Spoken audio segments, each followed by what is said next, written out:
Hello बच्चों, welcome to my channel. I am Sanjay Bhatnagar this side. आपने अगर अभी तक सब्सक्राइब नहीं करा तो प्लीज़ सब्सक्राइब द चैनल। मैंने आपको पहले भी बताया हुआ है कि मैंने पूरे सिलेबस को 10 से 15 मिनट की वीडियोस में बांटा हुआ है and I have made it very easy for you to understand it.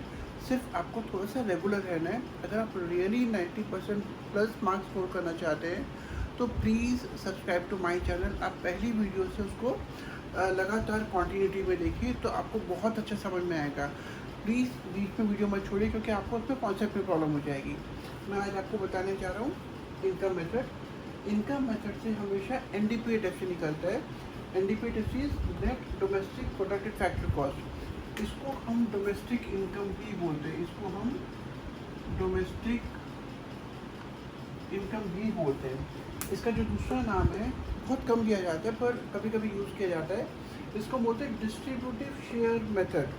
मतलब क्या हुआ इसका कि हमारी इकोनॉमी में जो भी इनकम जनरेट होती है, सपोज 100 रुपये जनरेट हुए तो ये जो 100 रुपये हैं ये फैक्टर्स ऑफ प्रोडक्शन में डिस्ट्रीब्यूट किए जाते हैं in the form of rent, wages, interest and profit. Land को मिलता है रेंट, लेबर को मिलता है वेजेस, लैंड को मिलता है रेंट, लेबर को मिलता है वेजेस,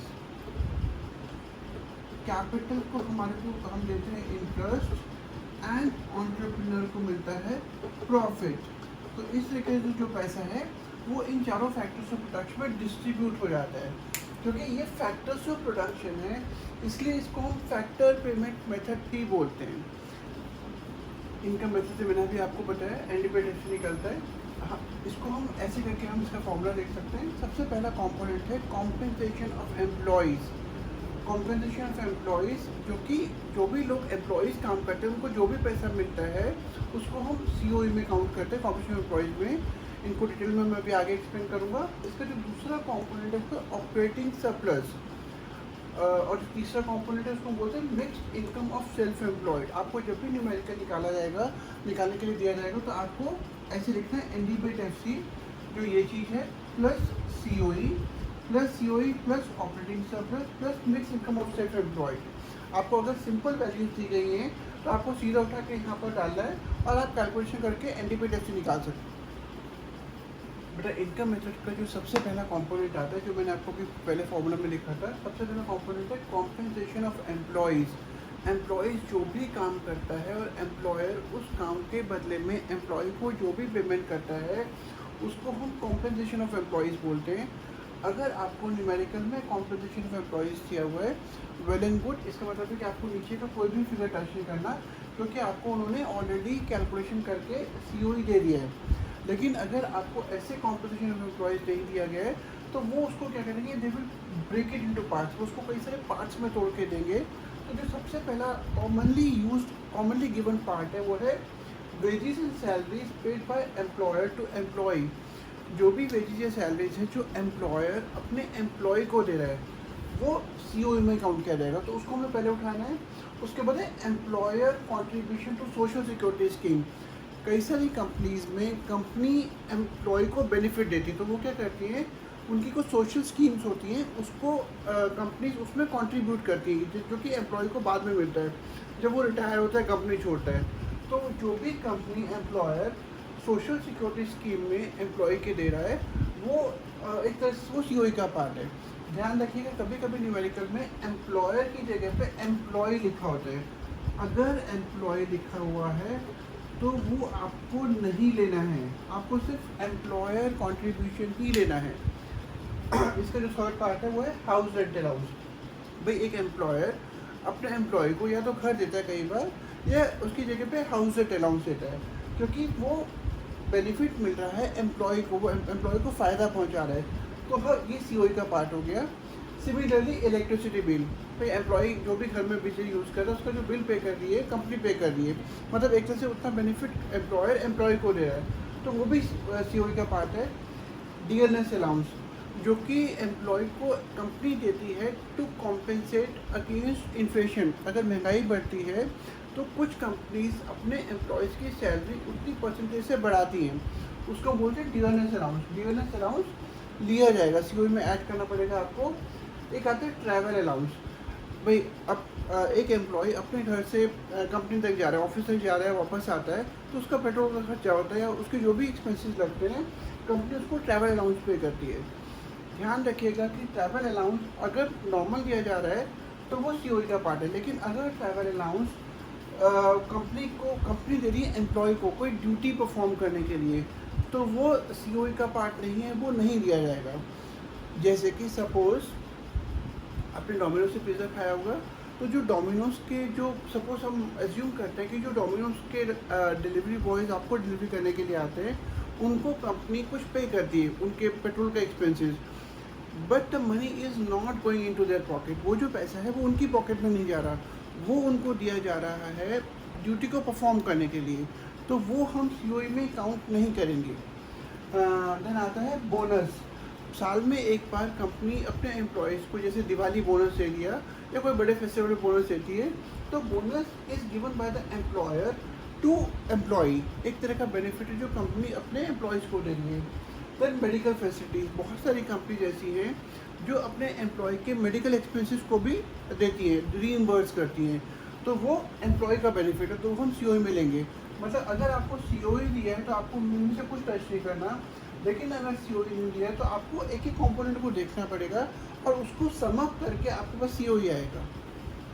कोई भी बिजनेस एक्सपेंस या ट्रैवल अलाउंस जो कि कंपनी अपने एम्प्लॉयज़ को दे रही है टू फाइनलाइज अ डील और टू परफॉर्म द ड्यूटी, ये हम सीओई में इंक्लूड नहीं करेंगे। कई बार क्या होता है, जैसे मार्केटिंग मैनेजर्स को कंपनी कुछ पैसा देती है कि भाई आज ये डील फाइनल कर कर आनी है, आपको वहाँ जाना है, क्लाइंट से मिलना है, उसको होटल में लेकर लंच कराना है और एक डील फाइनल करनी है, क्योंकि वो पैसा एम्प्लॉय की पॉकेट में नहीं जा रहा है, तो वो हम सीओ में काउंट नहीं करेंगे। मतलब कोई भी टाइप का बिजनेस एक्सपेंस सीओई का पार्ट नहीं है, वो इंक्लूड नहीं किया जाएगा। ओके बच्चों, इनकम एसेट का सेकंड कंपोनेंट है ऑपरेटिंग सरप्लस।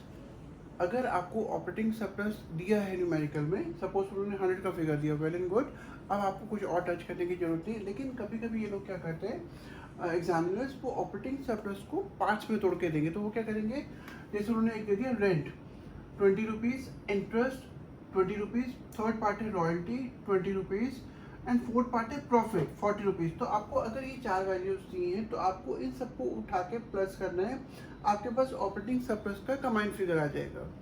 ठीक है, अब प्रॉब्लम कहाँ पर आती है कि जो रेंट है वो आपको जनरली सेम नाम से दिया जाएगा, इंटरेस्ट आपको सेम नाम से दिया जाएगा, रॉयल्टी आपको सेम नाम से दिया जाएगा, लेकिन प्रॉफिट को ये लोग क्या करते हैं, इसके और पार्ट्स में देते हैं। कई बार जैसे सपोज प्रॉफिट को, एक कंपनी ने प्रॉफिट कमाया, तो सपोज कंपनी ने 40 रुपये का प्रॉफिट कमाया, तो कोई भी कंपनी जब प्रॉफिट अर्न करती है तो उस प्रॉफिट का एक पार्ट उसको गवर्नमेंट को देना पड़ता है in the form of corporate tax, जिसको हम प्रॉफिट टैक्स या बिजनेस टैक्स भी बोलते हैं। तो सपोज 40 रुपये में से 10 रुपये कंपनी ने गवर्नमेंट को प्रॉफिट टैक्स दे दिया, अब कंपनी के पास बच गई 40 में से 10 चला गया, बच गए 30 रुपये। कंपनी क्या करती है, उसमें से एक पार्ट उसको देना पड़ता है डिविडेंड के फॉर्म में शेयर होल्डर्स को। सपोज 10 रुपये आउट ऑफ 40 10 रुपये डिविडेंड दे दिया शेयर होल्डर्स को। अब जो बच गया कंपनी उसको अपने पास रखती है, जिसको हम बोलते हैं अनडिस्ट्रीब्यूटेड प्रॉफिट। तो सपोज कंपनी ने 40 में से 20 चले गए, 20 बच के कंपनी ने अपने पास रख लिए। इस अनडिस्ट्रीब्यूटेड प्रॉफिट के को कभी कभी नेट रिटेन्ड अर्निंग करके भी बुलाया जाता है। न्यूमेरिकल में आपको एज नेट रिटेन्ड अर्निंग दे देगा। कई न्यूमेरिकल्स में इसको savings of private corporate sector भी बोलते हैं।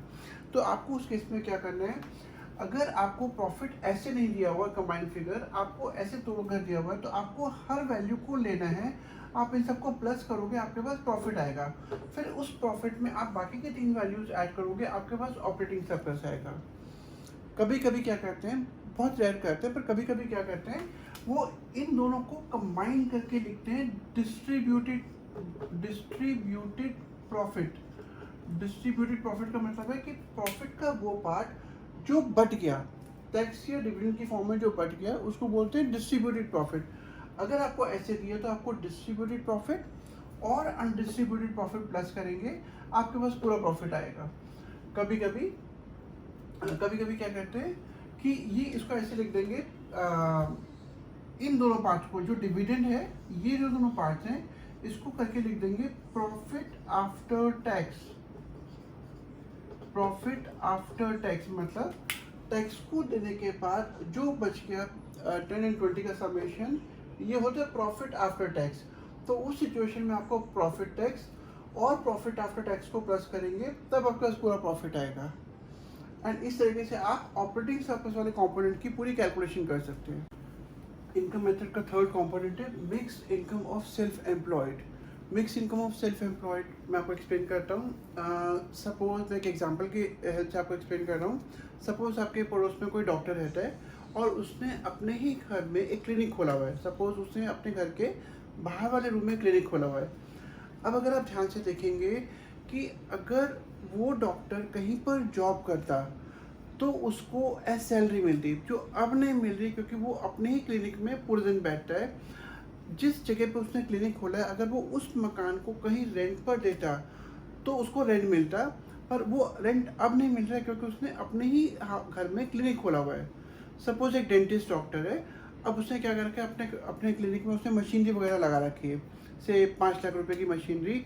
अगर वो उस पैसे को बैंक में डिपॉजिट करता तो उसको इंटरेस्ट मिलता, बट अब वो नहीं मिलेगा क्योंकि उसने पैसे की मशीनरी अपने क्लिनिक में लगा रखी है।